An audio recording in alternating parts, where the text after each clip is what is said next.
अशी चिक मोत्याची माळ होती ग 30 तोळ्याची ग. चिक मोत्याची माळ होती ग 30 तोळ्याची ग. जसा गणपतीचा गोंडा चौरंगी लाल बावटा ग. गणपतीचा गोंडा चौरंगी लाल बावटा ग.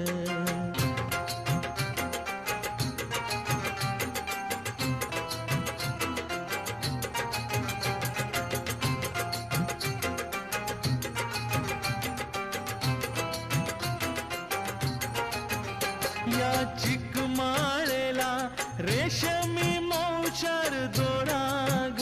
या चिकमाळेला रेशमी मौचार दोराग. मऊ रेशमाच्या दोऱ्यात नवरंग